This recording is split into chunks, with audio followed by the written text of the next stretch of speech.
Now starting with the occurrence of carbon, that in which form and in which states carbon do occur in this earth crust. First of all, the most important thing which we have to know that how in how many percentage, यानी कि कितनी तादाद या कितनी मिकदार में हमें carbon available यानी कि मिलता है हमारी अर्थ क्रस्ट में. तो अगर हम रैंकिंग के हिसाब से देखें, if on the basis of ranking कि कार्बन कौन से नंबर पे सबसे ज़्यादा पाया जाने वाला कंपाउंड है, सो it is on the 16th number, यानी कि कार्बन 16वें नंबर पे सबसे ज़्यादा पाया जाने वाला कंपाउंड है ऑन अर्थ क्रस्ट. नाउ अब हम इसकी अकरेंस पढ़ेंगे कि किन किन शक्लों में पाया जाता है, किन किन स्टेट्स में पाया जाता है. First of all, as far as considering it's combined state, जहाँ तक हम अगर इसकी कंबाइंड स्टेट देखें यानी कि किसी और एलिमेंट के साथ कंबाइन होकर पाया जाता है, तो ये किन किन शक्लों में पाया जाता है. सबसे पहले in the form of petroleum and in the form of natural gas. You all must be aware about petroleum and the natural gas. These both are hydrocarbons. Hydrocarbons means यानी कि कार्बन जो होता है हाइड्रोजन के साथ मिलके, यानी कि इन the form of combined state तो है लेकिन किसके साथ, हाइड्रोजन के साथ. And what in which form it occurs, petroleum and natural gas. So first in combined form जो कार्बन एग्जिस्ट करता है सबसे पहले हाइड्रोजन के साथ, यानी कि हमें हाइड्रोजन के साथ बहुत ज़्यादा एबंडेंटली मिलेगा in combined form. Now the second, अगर हम इसकी सेकेंड शक्ल देखें कि किस स्टेट में पाया जाता है, तो in the form of oxides. Oxide means यानी कि ऑक्सीजन के साथ इसका combination. So whenever carbon is combined with the oxygen, so we called it as the oxides. Now the oxides of carbon are carbon monoxide and the carbon dioxide. You all must be aware about carbon dioxide. Carbon dioxide, simply it is the gas which is normally present in our environment and we exhale it as well. And carbon monoxide is also a kind of a gas, but it is not. It is somewhat a toxic gas. So these are the oxides of the carbon. It means carbon occur in the form of petroleum and natural gas. It also occurs in the form of oxides, means with the in combination with the oxygen. Now it also occurs in the form of carbonates. Now what are carbonates? It means if carbon in combination with the oxygen is combined with another element. It means देखें, whenever you see this CO3, and if CO3 has a combination with any other element, so we say it as the carbonates. So carbon can also be occur as in a form of carbonates. So in आप यहाँ example consider करें, it is calcium carbonate because Ca represents the calcium. Ca is the symbol of calcium, and whenever calcium combined with the CO3, so we regard this whole element as a whole compound as a calcium carbonate. So यहाँ पे भी आप देखें कि carbon in combination है दूसरे element के साथ, so we say called it as a carbonate. अब कैल्शियम कार्बोनेट के बारे में बताया है कि इसके क्या क्या यूजेज हैं और ये किन किन फॉर्म्स में अकर करता है. तो कैल्शियम कार्बोनेट मार्बल की फॉर्म में भी अकर करता है, चॉक की फॉर्म में भी अकर करता है, and in the form of lime stone. देखिए सेम एज यहाँ पे बताने का मकसद था कि कार्बन व्हेन एवर हाइड्रोजन के फॉर्म में एग्जिस्ट करेगा तो हम हाइड्रोकार्बन बोलेंगे, लेकिन हाइड्रोकार्बन भी किस शक्ल में, पेट्रोलियम एंड नेचुरल गैस की शक्ल में. तो in short and if I give a precise summary कि सबसे पहले तो 16th most abundant element oxides की फॉर्म में अकर करते हैं, यानी कि ऑक्सीजन के साथ. कार्बन डाइऑक्साइड और कार्बन मोनोऑक्साइड आर एग्जाम्पल्स. ठीक है, हाइड्रोजन के साथ कंबाइंड स्टेट में एग्जिस्ट करता है, petroleum and natural gas are examples. और carbonate means CO3 when attached with any other element, तो कार्बोनेट की फॉर्म में भी एग्जिस्ट करता है. यहाँ पे एग्जांपल दी हुई कैल्शियम कार्बोनेट की, और फिर कैल्शियम कार्बोनेट का बताया है कि ये मजीद मार्बल की फॉर्म में भी एग्जिस्ट कर सकता है, chalk and limestone. So this was all about the occurrence of carbon but in a combined state, यानी कि किसी और एलिमेंट के साथ कंबाइन होकर अगर एग्जिस्ट कर रहा है, so we called it as the carbon exist in form of combined state. Now if we considering in free state, यानी कि अब कार्बन सिर्फ अकेला यानी कि किसी और के साथ बाइंड करके किसी और के साथ इन कॉम्बिनेशन एग्जिस्ट नहीं करता, अकेला किन किन फॉर्म्स में एग्जिस्ट करता है. तो as far as considering the carbon in its free state we have its two types, either in the form of crystalline or either in the form of amorphous. Now what is crystalline and what is amorphous? सबसे पहले तो हमें ये समझना चाहिए कि ये crystalline क्या है और ये amorphous क्या है. देखिए कार्बन दो फॉर्म्स में एग्जिस्ट करता है अपनी फ्री स्टेट में, एक amorphous फॉर्म होती है, एक crystalline फॉर्म होती है. amorphous फॉर्म कार्बन की वो फॉर्म होती है जिसमें atoms of carbon properly arrange नहीं होते, जबकि क्रिस्टलाइन कार्बन की वो फ्री स्टेट फॉर्म होती है जिसमें जो एटम्स के कार्बन होते हैं, कार्बन के जो एटम्स होते हैं वो प्रॉपरली अरेंज होते हैं। सही है। इसकी मैं आपको एक यूजुअल एग्जांपल दे दूँ। जो एमरफस फॉर्म होती है वो पाउडरी फॉर्म होती है, यानी कि जो पाउडर्स होते हैं ना वो पाउडरी फॉर्म होती है, जबकि जो क्रिस्टलाइन फॉर्म होती है वो in a form of crystals होती है। अब क्रिस्टलाइन फॉर्म ऑफ कार्बन में एग्जांपल्स हैं कि in a form of diamond, in a form of graphite and in the form of buckyball. ये सारी स्टेट्स ऑफ कार्बन है इन फ्री स्टेट, लेकिन फ्री स्टेट में भी कौन सी? It's crystalline state.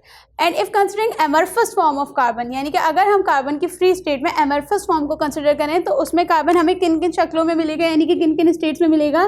Lamp black, would charcoal, animal charcoal and gas carbon. So these all are the occurrence of carbon in different forms, either in free state and either in its combined state. Now in continuation with the occurrence of carbon, here we are discussing some other forms, that in which forms does carbon exist. Now carbon also exists in a form of carbon black. Now what is carbon black? Here is a process of the formation of the carbon black, that how carbon black does form. Whenever methane is a gas and the formula of methane is CH4. Whenever methane is reacted with the oxygen at the temperature 800 degrees Celsius, it gives us pure carbon, the free carbon, which we regard as the carbon black along with the water. So this is the way to obtain carbon black. Whenever we react methane with the oxygen at the temperature, these conditions must be available. Temperature 800 degrees Celsius, we get the carbon black, the free state or free form of the carbon along with the water as a byproduct. Now carbon also exists in the form of charcoal. Now how does charcoal form? Whenever wood समझते हैं आप लोग, लकड़ी is heated strongly in absence of air. अगर हम air की गैर मौजूदगी में वुड को यानी कि लकड़ी को हीट करें, so it will give us charcoal which is a source of carbon.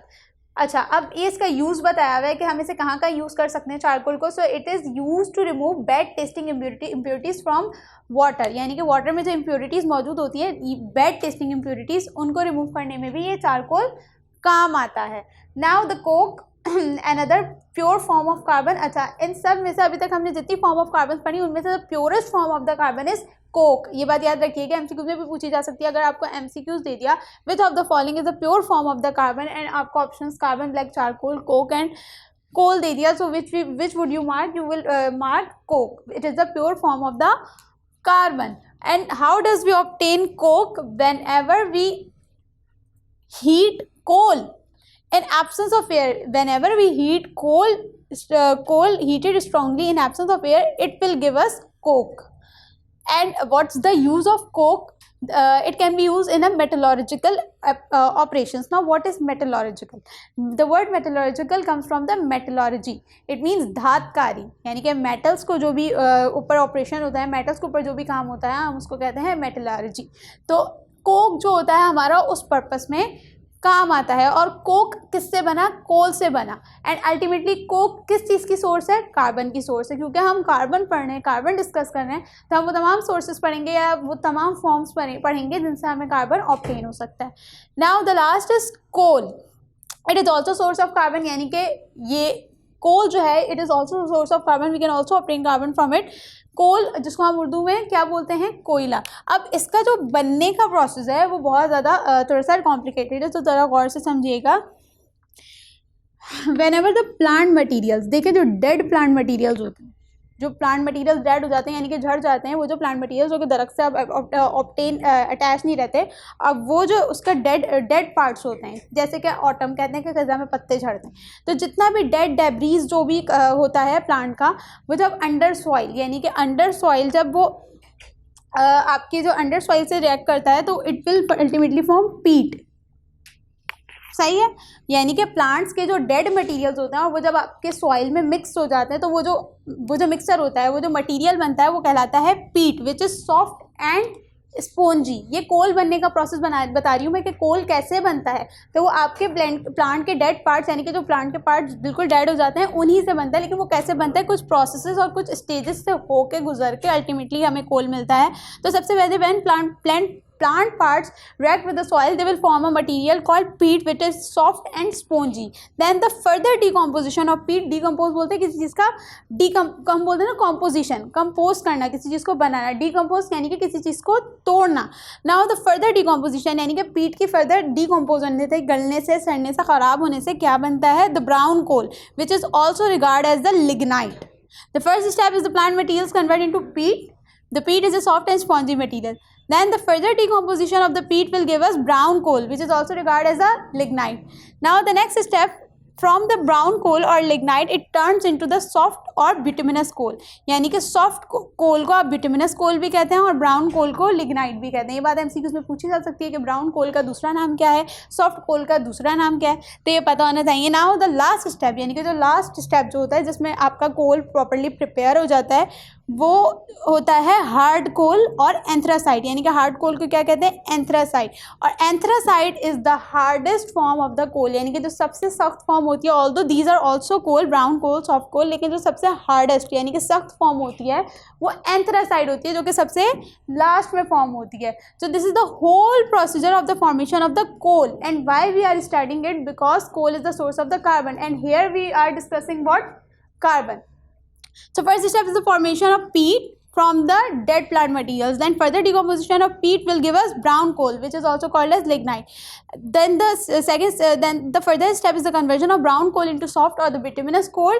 And the last step is finally the hard coal which we also call as anthracite is formed, and it is also the source of the carbon. So these are the sources and the forms of carbon.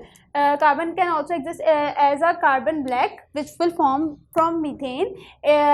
Charcoal is also the source of the carbon which will form from wood when it is heated strongly. Coke is the purest form of carbon, यानी कि carbon की सबसे purest form जो होती है वो Coke होती है और कोल के हीट करने से हमें कोक मिलता है. एंड कोल कैसे मिलता है उसका ये पूरा प्रोसीजर. Thank you.